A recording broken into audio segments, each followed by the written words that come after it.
Chapitre 38. L'Éternel répondit à Job du milieu de la tempête et dit : Qui est celui qui obscurcit mes desseins par des discours sans intelligence ? Saint terrain comme un vaillant homme, je t'interrogerai et tu m'instruiras.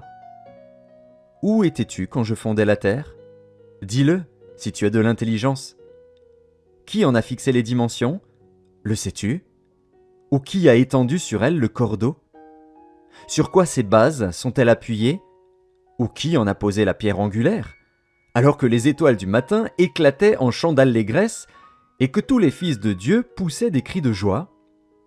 Qui a fermé la mer avec des portes, quand elle s'élança du sein maternel ?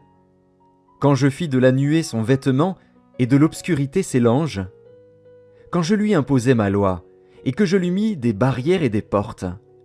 Quand je dis : tu viendras jusqu'ici, tu n'iras pas au-delà, ici s'arrêtera l'orgueil de tes flots ? Depuis que tu existes, as-tu commandé au matin ?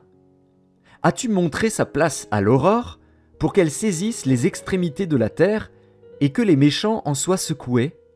Pour que la terre se transforme comme l'argile qui reçoit une empreinte et qu'elle soit parée comme d'un vêtement ?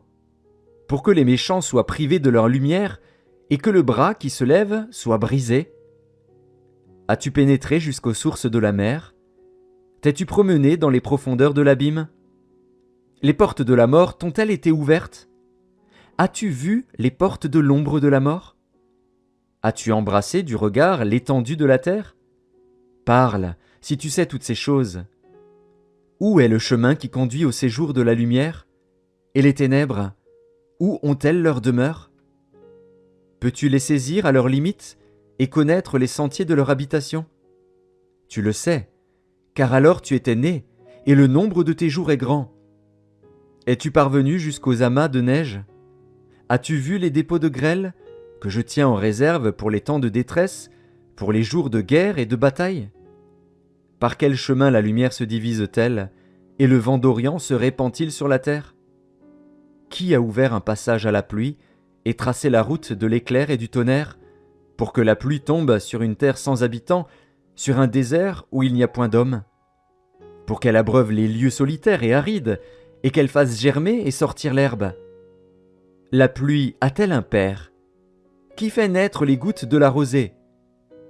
Du sein de qui sort la glace, et qui enfante le frimas du ciel, pour que les eaux se cachent comme une pierre, et que la surface de l'abîme soit enchaînée ? Noues-tu les liens des Pléiades, ou détaches-tu les cordages de l'Orient ? Fais-tu paraître en leur temps les signes du zodiaque, et conduis-tu la grande ours avec ses petits ? Connais-tu les lois du ciel ? Règles-tu son pouvoir sur la terre ? Élèves-tu la voix jusqu'aux nuées, pour appeler à toi des torrents d'eau ?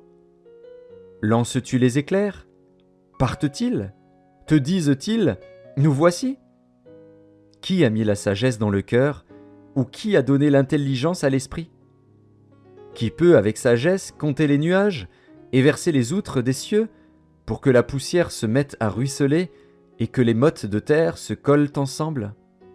Chasses-tu la proie pour la lionne et apaises-tu la faim des lionceaux quand ils sont couchés dans leur tanière, quand ils sont en embuscade dans leur repère ? Qui prépare au corbeau sa pâture quand ses petits crient vers Dieu, quand ils sont errants et affamés ? Chapitre 39. Sais-tu quand les chèvres sauvages font leurs petits ? Observes-tu les biches quand elles mettent bas ? Comptes-tu les mois pendant lesquels elles portent, et connais-tu l'époque où elles enfantent ? Elles se courbent, laissent échapper leur progéniture et sont délivrées de leur douleur. Leurs petits prennent de la vigueur et grandissent en plein air, ils s'éloignent et ne reviennent plus auprès d'elles. Qui met en liberté l'âne sauvage et l'affranchit de tout lien ? J'ai fait du désert son habitation, de la terre salée sa demeure. Il se rit du tumulte des villes, il n'entend pas les cris d'un maître. Il parcourt les montagnes pour trouver sa pâture, il est à la recherche de tout ce qui est vert. Le buffle veut-il être à ton service ? Passe-t-il la nuit vers ta crèche ? L'attaches-tu par une corde pour qu'il trace un sillon ? Va-t-il après toi briser les mottes des vallées ? Te reposes-tu sur lui parce que sa force est grande ? Lui abandonnes-tu le soin de tes travaux ? Te fies-tu à lui pour la rentrée de ta récolte? Est-ce lui qui doit l'amasser dans ton aire? L'aile de l'autruche se déploie joyeuse. On dirait l'aile, le plumage de la cigogne.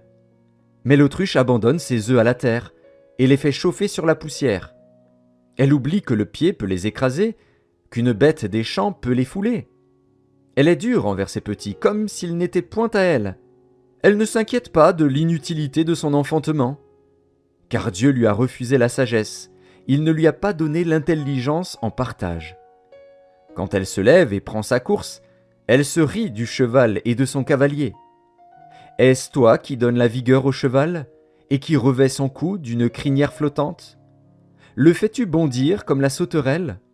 Son fier hennissement répand la terreur. Il creuse le sol et se réjouit de sa force. Il s'élance au-devant des armes. Il se rit de la crainte. Il n'a pas peur. Il ne recule pas en face de l'épée. Sur lui retentit le carquois, brille la lance et le javelot. Bouillonnant d'ardeur, il dévore la terre. Il ne peut se contenir au bruit de la trompette. Quand la trompette sonne, il dit « En avant !» Et de loin il flaire la bataille, la voix tonnante des chefs et les cris de guerre. Est-ce par ton intelligence que l'épervier prend son vol et qu'il étend ses ailes vers le midi? Est-ce par ton ordre que l'aigle s'élève et qu'il place son nid sur les hauteurs? C'est dans les rochers qu'il habite, qu'il a sa demeure, sur la cime des rochers, sur le sommet des monts. De là il épie sa proie, il plonge au loin les regards. Ses petits boivent le sang, et là où sont des cadavres, l'aigle se trouve.